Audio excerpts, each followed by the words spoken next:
What's going on, guys? Welcome back. More MMA content for you. Pleased again, as always, to be joined by Anthony Smith. Going to talk about John Jones a little bit. Do me a favor, though. Take a moment, hit the like button, subscribe button, criticism in the comment section. As always, run over to Twitter. He is Lionheart Smith. I am Shutdown Safety. So John Jones has been released from jail after a few days stint for a probation violation that was essentially stemming from 5 tickets in a very public arrest. So let's start off by talking about the video itself. You know, I've had some negative and some positive runs with the police. Some free tips here for everyone listening. The first thing I've learned is you always want a yes, sir, no, sir. The second thing, be polite and respectful. And lastly, only answer what they ask you directly. And in the video, in fairness, nobody's innocent, okay? The cop was in the wrong with a lot of his actions. I think he encouraged, I think he provoked a lot of negative out of John. And even if you aren't on probation, what positives come from laughing at a cop, from not having your proper paperwork, from insisting the cop is lying to you? You know, Anthony, you've had an opportunity to watch the whole video as well. You know, what was your impression of the way he handled himself? Well, listen, it's very public knowledge that I've had my own run-ins with the police when I was younger, and had my own issues that I've had to deal with, and I've never had a situation like that because right then, right there, when the officer's writing you a ticket, is not the time to plead your case. It's once he decides to write the ticket, he's writing the ticket, and there's really nothing you can do about it other than be polite and try to avoid any other issues, especially when your name is John Jones and you've already had a bunch of media problems. Your image is already tainted. You've already made an ass of yourself. You know, this is the time where you stay humble. Yes, sir. No, sir. You know, and worry about fighting whatever charges you disagree with in court. And he wouldn't be in the situation that he's in. He made a fool of himself, and that's my honest opinion of it. And that's as simple as it gets. He just made an ass of himself. So with that in context, I think we've got a guy who really is, pound for pound, one of the best fighters we've seen in a long time when you talk about pure talent. But let's go back. You talked about the way he's acted. Let's go to the press conference and the fact that he still wore the belt. And that didn't sit well with me. In fact, you know, his whole concept of he wasn't beat in the ring. Guys can lose in the ring with class and with respect and dignity. That happens all the time. But I don't know how you can feel like you can have pride or you can have ownership of the belt when you've had it removed by the sanctioning body, because that's almost inexcusable. It's not like you lost in the ring. To me, it's actually something worse. You know, I agree with that. I think that a little bit of him doing that is probably playing a head game with Daniel Cormier. You know, they've been going back and forth, taking stabs at each other. I think it's a little bit of mental warfare. But I think to a lot of the other fighters, I would assume that they probably feel similar to me, that it's a little bit disrespectful because if you go out on your sword and you lose your title like a man and you're just not the better fighter, there's no shame in losing the title like a man. It happens.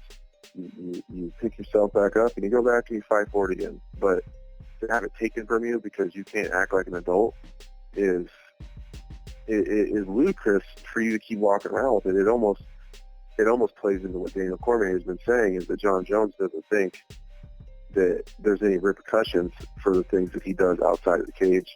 And a lot of people have said that they think Daniel Cormier is crazy. The things that he's saying are out of line, and he's wrong. And really, like we've talked about before, Daniel Cormier is being proved 100% correct in the things that he's saying about John Jones publicly. I don't know John Jones as a person, okay? I know his public image, and I know that he's shown 2 very distinctly different versions of who he is. I also know that a lot of people have put time and money and energy into creating this UFC brand. And I don't know if I'm comfortable with someone continuing to tarnish the sport the way John Jones does by not continuing to improve himself as a person.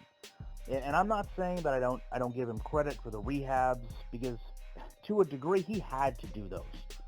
But he also had a choice of how he was going to handle himself that night. And not that that one incident is going to remove all that work he did to try to get back into the good graces, but it does make me wonder, like you said with DC, who is the actual John Jones here that we're seeing? The one that is respectful and polite and changes, or the one we see in this video where maybe he didn't know the whole time that the camera was rolling? Well, I don't believe that he did know the camera was rolling. I believe that he was probably as surprised as everyone else when the video came out and was so caught up in being an asshole that he didn't even think about the fact that he may be on camera. You know, I have two theories about not, I don't even want to say theories. I have two points that I want to make about John Jones here. As a fighter, and I'm probably going to take a lot of heat for this, I hope that John Jones gets pulled from this fight. Not because I don't think he'll win, because deep down, I really think that John Jones is the better fighter. I think he's the pound-for-pound best fighter in the world.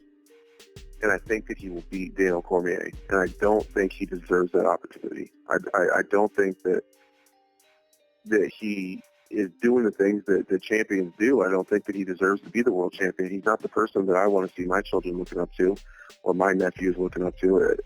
I don't want them growing up saying, I want to be like John Jones. That's not at all what I want. And my second point I want to make, I think that John Jones needs to beat John Jones.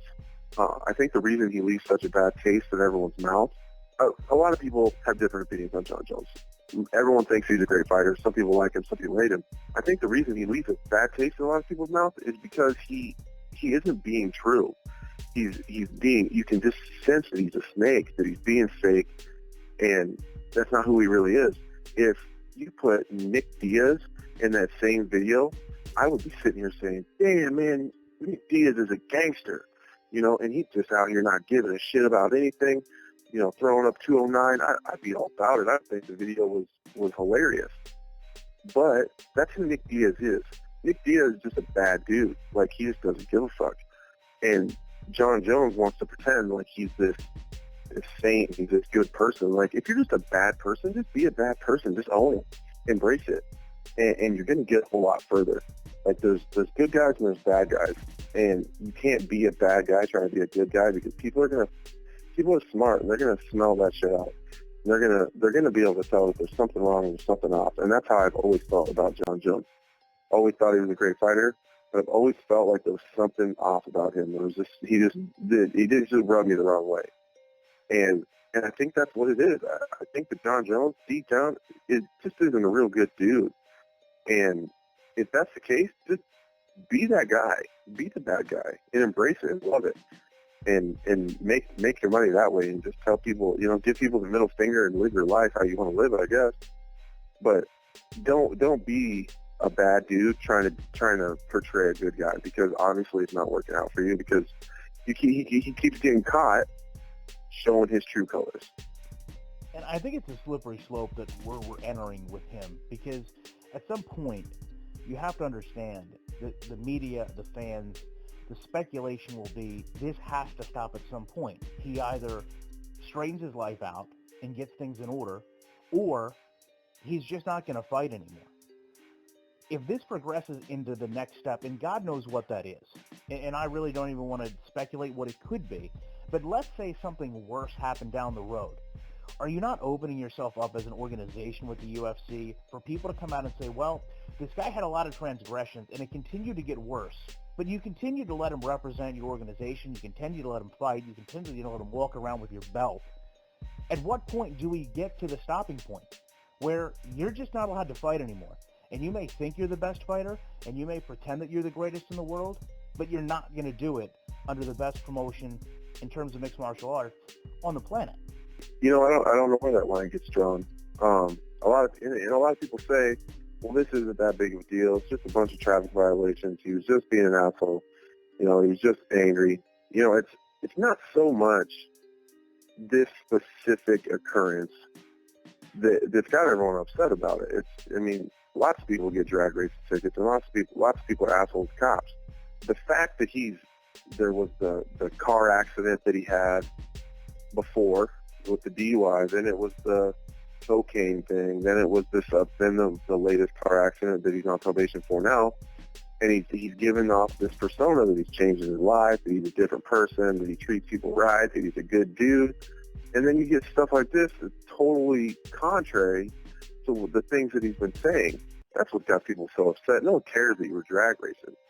it's the fact that you're the way that the way that you showed your true colors when you didn't know that you were being watched. You know, so a wise man told me a long time ago, it's the things you do when no one's watching that really matter.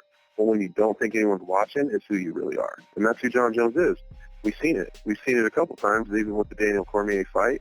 You've seen him acting like a primal animal. You know, in the MGM fighting Daniel Cormier. You've seen it in the interview on Fox when he didn't think that he was being recorded. And once he realized he was being recorded, he acted like a kid who got caught eating candy and lied about it. You know what I mean? And was embarrassed and felt like an idiot. And now this is all these instances where he's showing that he's just a shitty person, and that's what's got people upset. So and it's the fact that he just got caught doing he just got caught with some driving infractions not that long ago, and now he's doing it again. The terms of probation say you don't break the law, so stop doing dumb shit. You know, the fact that he just thinks that he's above the law, whether it's a small infraction or a big infraction, you're still breaking the law, and it still shows that you don't care about the things that you did that got you in this situation. And a lot of that showed in his interview with Ariel Helwani when he was, you know, at one point he took his jacket off and tossed it at the cameraman, like, hold this, like, you know, it's just unbelievable, you know. And I think that until he can act like a human being and pretend like he cares about the things that he did and the people that he hurt, I don't think that he deserves to fight. I don't. I mean, and maybe he does deserve to fight, but to be the big draw and the headliner and the big cheese, until you've got shoulders that can carry that stuff, I don't think they should be stacking them on him.